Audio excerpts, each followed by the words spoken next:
It's so nice outside.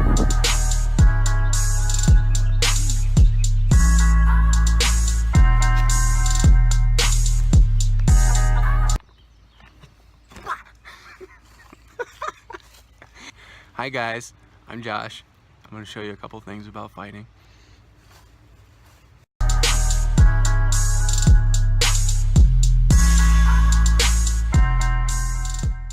Hi guys, so today I'm going to talk a little bit about fighting stances and what you can do as far as like defense and offense. As you all probably know, just looking through YouTube, there's a bunch of different videos, a bunch of different styles. They are all different. They all have their attributes, and some of them don't have very good attributes. It just depends.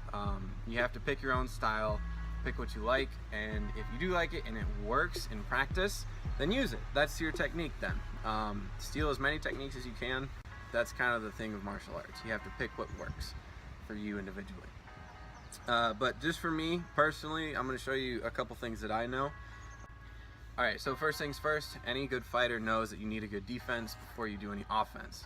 So when you get a fight started, one of the things that I've been taught is once it's starting, if it's in the early process of the fight, you think someone's getting angry, you think they may start up, what you can do is just raise your hands like this or like this, and it's just like, hey man, like calm down, it's cool, chill out, it's fine, you can talk it out. But from here, you know, you can switch right to here, right? So this is just a nice way of being like, hey, calm down, it's all cool, don't worry about it. Let's just talk it out, you know. But at the same time, your hands are up, you're protecting yourself, and you can go from here into something else, right?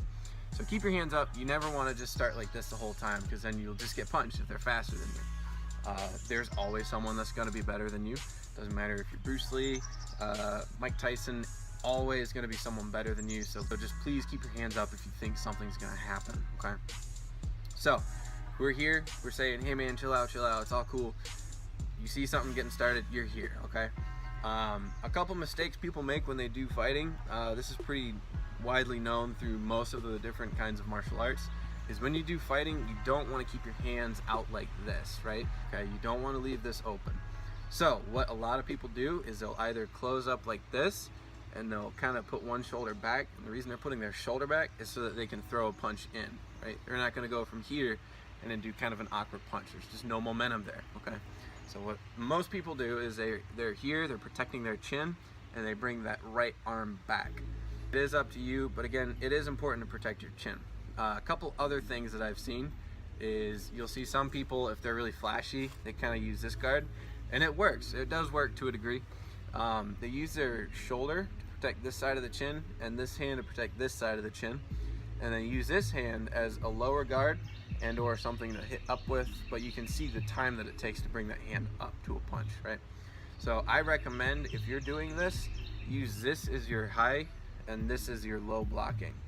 That's only if you use that. What I personally do is I keep this hand up here, and I protect my chin with this shoulder, and I protect my face here. This is gonna be my kicking and lower uppercut punching blocker. So you can drop it like that. If a kick comes low, boom, you're hitting it. If it comes this way, boom, you're hitting that, right? This is your guard for that stuff. This can take a lot more damage than this can, okay? This one here, I'll usually keep it up and use this as my guard, or I'll drop it down here, right? You do want to protect this region. That is a very important spot, because if you get hit in like the solar plexus or the lower portion here, it hurts a lot. You're gonna get winded real quick. So keep this guarding down. So again, you're covering here, picking up with your chin. This is guarding your front side. If something comes on this side, push over like that. Don't raise this up, because if someone throws a feint here, you pick this up, this is exposed, they're gonna body kick you. They might get a really good advantage if you do something like that, okay? So keep this one here, keep this one down low. You can tighten up if you want to, or you can keep from here and then use jabs and stuff to keep them away from you, but never drop like that, because this, it exposes my head. It kind of exposes this. I could guard, but it's just a little bit too risky in my opinion. Also, if you go to a few different types of schools, they'll show you a bunch of fancy blocks, stuff like, you'll do stuff like this, or like these full motion, like boom, boom, boom, boom. You know, that applies in some ways. Like if someone's coming after me and they're just going like this, hitting over top, if you hit up like that and just hurt their arm with your arm, you have a little bit more momentum, that might work. But if it's just a normal brawl, it's just like the 1-2s, I wouldn't recommend those really fancy, big motion kinds of blocks. I would keep your guard up. If a punch is coming in, if they're stupid enough to punch straight in the center, just do that. Because if the punch is coming in this way, that's enough to redirect it this way, right? See how my body's clear here? That's where the punch is going. So from here, just push out. 1, you're still protecting your chin on this side, and this you can block down if you need to, right? So if it is a feint, if something's coming here, you push it, someone goes here, you can use that to block, or at least from here and then step or something like that. But again, I wouldn't, if a punch is coming in, drop, because boom, this is exposed. That's another dangerous thing to do. If someone's starting to turn around and get an angle on you, and you do that redirect that I talk about in a little bit here, when you do that, you want to keep your arm facing exactly where he is. So if he's here and you start moving this way, I'm going to stay right on you, right? I never want to take that away, okay? You're using that back leg as the one that you're moving with, and this is turning with it, right? So if he does a sharp turn this way, I'm right on top of him, right? If he switches stance and you like staying opposite sides, so like if he put his right leg back and you have your right leg back, and then he switches so he has his left leg back and you have your right leg back, that's mirrored. Some people really don't like that because it's not their fighting style. So if that's the case, if he switches legs, what I would recommend is stepping back a little bit. You can step forward, but it's risky. But stepping back, and once you get that back leg planted, then switch up and back over, okay? You're kind of crossing your arms. I wouldn't do this, like that. That's a little bit risky. When you do it, you want to protect this, because if they're switching, they might be going here and then throwing a kick, right? So if they're doing that, you want to step back just in case, and keep both hands kind of in the center, protecting your center and your sides. See how my elbows are on the outside still? I'm guarding, right? So if they're turning here, they switch feet, I switch over, I keep doing that switch, you can go on from there, okay? Just kind of as a couple bonus ones, there's Okinawan fighting. Okinawan fighting is very much like this. It's called Itikumi. This is very close quarters, very body oriented, boom, boom, boom, boom, boom, that kind of stuff. So all they do is they put their arms out forward, they'll just take the punches or block over like this, here, 1, 2, 3, 1, 2, 3, that kind of stuff. That's an okay one. Again, it's a lot like boxing. They get that kind of stuff in there. There's that one.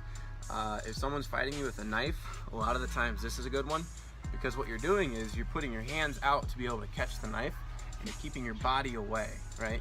This can get a little bit of damage. You don't want this to get any damage. This is a lot more vital, okay? So again, if they have a knife, you're keeping this away. If they get close and it slips past your arm, you want to bring these up here, right? And what I'm doing is I'm protecting where? What's right down here, right? That's the jugular. You don't want your jugular getting hit. So use your thumbs up like this, and you're protecting both of those from here. That knife comes in, boom, you're twisting it out of the way. Again, this can get hit, this cannot. Don't let that get hit. So bring these hands up, thumbs touching your chin, like that to guard. If it comes over, it's hitting your hand and not your neck. You don't want your neck getting hit. And again, look up some different stances. If you see other ones, that's awesome. This is just what I know personally. Another thing, if you're doing actual like competition fighting and stuff like that, one thing that you can use is a wider arm thing like this. This is a little bit more defensive. This is really defensive. This is kind of like, I guess, competition, okay? So it's a little bit more open. It's here, and the reason it would be open is so that from here, boom, you get a little bit more reach. From here, you have this much distance to get that like back fist or something in, and it takes a little bit more time. So if that's what you're going for and you're not in any danger, you might be able to risk that some more. From here, kind of bring it out some, so that boom, you can get those really good quick punches in. You have a little bit more distance from here to there.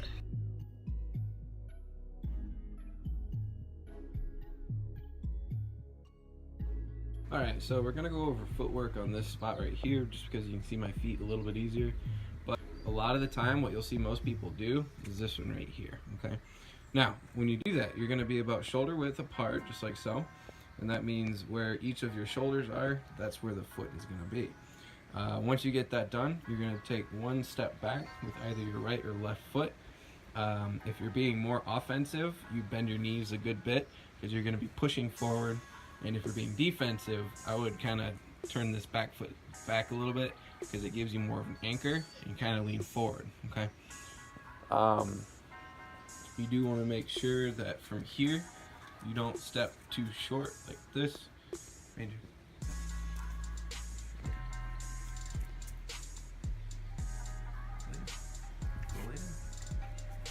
Go lay down. One other thing you can do is if someone's rushing you, you can either brace in and use your upper body as an attacking mechanism, or from here you can actually brace back like this and then use your front leg to pick up and push towards whoever's coming towards you. I would recommend a stronger kick, like side kick or something like that, a thrusting kick, because if you don't have time to pick your back leg up and push it out like so, you will have to use a front leg or be able to get out of the way or effectively diffuse their blitzing. But it's a good thing to know from here you can always use that front leg as a defensive mechanism. It is a good thing to keep moving. I know when people fight, you don't want to stay like this the whole time and like step and just do that every single time. You do want to keep some movement going. I'll see people do this a lot. It's kind of like they're dancing, which is good. They're keeping movement going. And then you'll have the people that are just bouncing all over the place. And it's really easy to get swept if you're up in the air whatsoever. So if you do move, I do recommend doing 1 foot at a time. So if we're going forward, I would start with the lead leg, 1, and then bring this up with you. So from here, 1, and same thing the opposite way. Anywhere you're going, start with the direction you're going's leg. So if we're going back, use that back leg. If we're going forward, use the front leg first and follow up.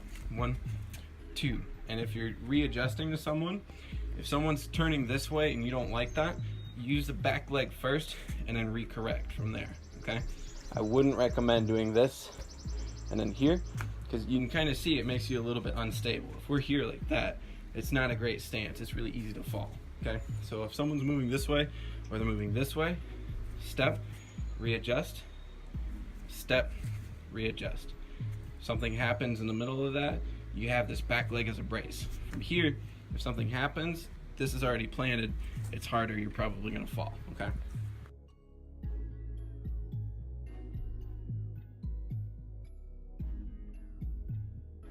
Just take what you need from it.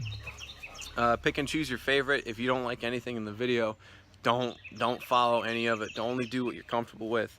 Because at the end of the day, if events turn unfortunate enough to the point to where you do get in some kind of a fighting situation, you want to have your favorites ready to go, okay? So if this doesn't work for you, just don't use it, right?